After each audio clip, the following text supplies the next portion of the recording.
Bonjour, nous sommes le lundi 26 janvier 2015 et je voudrais vous reparler d'astrologie et de l'astrologie que je défends, l'astrologie conjonctionnelle, l'astrologie des 4 étoiles fixes royales. Et je résumerai ma position actuelle parce que je crois que le mieux est l'ennemi du bien, voyez-vous. Je pense qu'il faut déjà établir un minimum de choses en astrologie et non pas un maximum de choses comme certains astrologues croient devoir le faire. C'est vrai que la notion de minimum est une notion toujours difficile. C'est comme la notion de minorité, c'est comme la notion d'élection. Quand on prend tout, il n'y a pas à justifier d'un choix.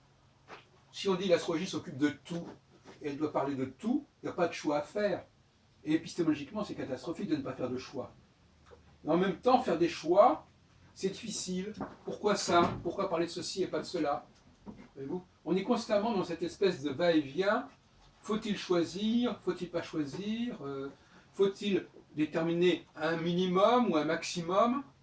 Voilà la grande question qui se pose en astrologie et ailleurs. Alors moi, je suis plutôt dans l'approche minimale. C'est-à-dire, moi, ce qui m'intéresse, c'est qu'il y a au moins quelque chose. C'est pas tellement le haut plus, c'est au moins. Au moins qu'il y ait quelque chose sur lequel on puisse tabler. Même si c'est limité, plutôt que de vouloir tout couvrir, etc. Bon, c'est ma démarche, c'est ma nature. Donc, en ce qui concerne l'astrologie saturnienne, je répondrai que je préfère tabler sur un seul facteur, qui est le point G, si on peut dire, enfin le point G, le point C, le point de la conjonction. La conjonction, mais quelle conjonction? Pas n'importe quelle conjonction. Même si le concept de conjonction est un concept global, c'est une certaine conjonction qui m'intéresse. Une conjonction de Saturne avec une des 4 étoiles fixes royales. Cette conjonction se produit environ tous les 7 ans. C'est un moment majeur qui n'est absolument pas étudié par les astrologues pour 2 raisons. D'une part, parce qu'ils étudient tellement de facteurs que même s'ils l'étudiaient, ce serait noyé dans l'ensemble. Et deuxièmement, parce que ce facteur Saturne, étoile fixe royale, sur le plan des transits, sur le plan des conjonctions, c'est une chose qu'ils n'étudient jamais, Donc, effectivement, on va avoir comme ça des dates qui ne correspondent absolument à aucun système astrologique connu. C'est d'ailleurs ce que font certains astrologues qui utilisent des nouvelles planètes, des planètes, c'est ce qu'on appelait autrefois l'école de Hambourg, l'école de Witte, vers les années avant la Première Guerre mondiale. C'était l'époque des transneptuniennes, et ils avaient dit qu'il y avait un certain nombre de moments importants qui ne correspondaient à aucune planète, aucune configuration planétaire, donc il fallait mettre une planète supplémentaire. Ils ont aussi introduit la notion de mi-point, qui n'est pas une notion idiote, qui consiste à dire, là il n'y a rien, mais c'est un facteur qui est entre 2 points où il y a quelque chose. C'est invisible, mais c'est entre 2 points qu'il y a quelque chose. Bon. Alors là, la conjonction, c'est pas ça. Ici, c'est le passage de Saturne, planète, sur la longitude, en quelque sorte, d'une des 4 étoiles fixes royales. Et donc c'est quelque chose qui est visible dans le ciel. On voit effectivement à quel moment la planète se rapproche sensiblement ou s'éloigne sensiblement de l'étoile. C'est pas quelque chose qui est d'or, c'est beaucoup plus visible, c'est même 100 000 fois plus visible que les planètes au-delà d'Uranus qui sont invisibles, comme Neptune, Pluton et, sans parler plus bas, entre Mars et Jupiter, des astéroïdes, d'autres choses encore. Donc, je donne rendez-vous, c'est pas compliqué, tous les 7 ans, il y a un marqueur qui est fondamental, il y a une échéance qui est fondamentale, et puis après, on peut éventuellement subdiviser, extrapoler à partir de ce facteur-là, mais c'est secondaire, c'est ce qu'on appelle la question des subdivisions, et ça ne m'intéresse pas tellement à ce niveau-là, parce que on peut subdiviser comme on veut, comme dans la numéfication, on peut subdiviser aussi. Donc, moi, je suis pour cette astrologie minimale, je pense que c'est déjà beaucoup faire accepter. Si déjà on faisait accepter ça, ce serait déjà un pas énorme, qui mériterait en lui tout seul le prix Nobel d'ailleurs.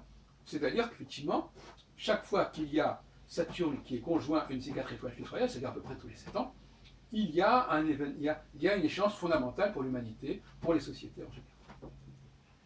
Alors, nous avons eu récemment 2 exemples tout à fait important. En 2001, avec l'affaire des Towers, des Twin Towers, et tout ce qui en a découlé, en termes de politique vers l'Afghanistan et vers l'Irak. Et en 2015, la question des...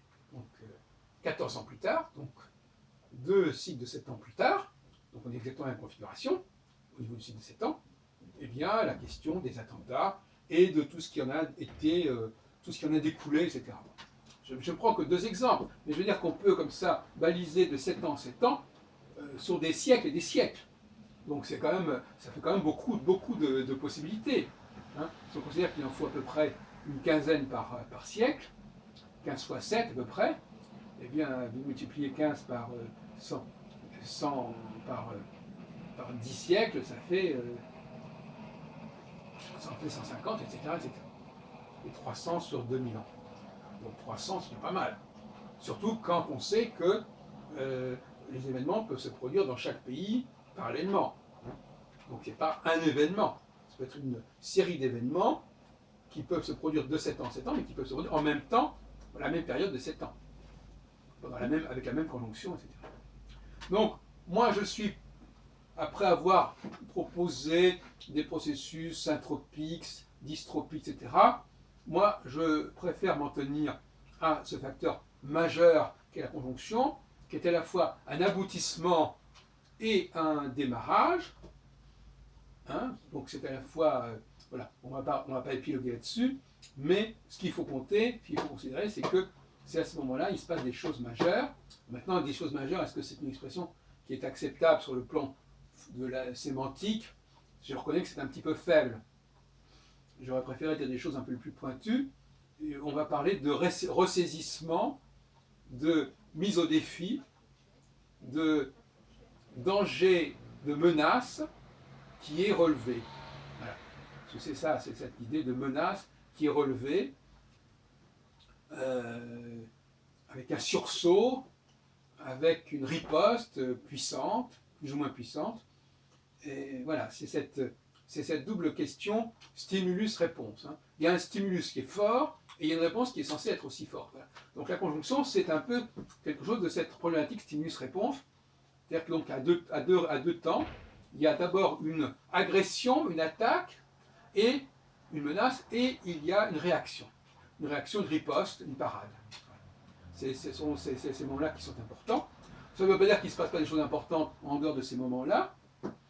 On pourrait éventuellement vouloir les retrouver, alors les restituer, mais personnellement, je préfère qu'on s'en tienne là, même si sur le plan de la consultation astrologique proprement dite, c'est un petit peu limité, mais l'enjeu de la démonstration de l'astrologie, ce n'est pas la consultation individuelle, c'est avant tout la preuve que l'astrologie est une discipline fiable, et même si elle ne produit des effets majeurs que tous les 7 ans, c'est déjà énorme au niveau de l'image qu'elle a actuellement, et ce serait déjà un progrès considérable.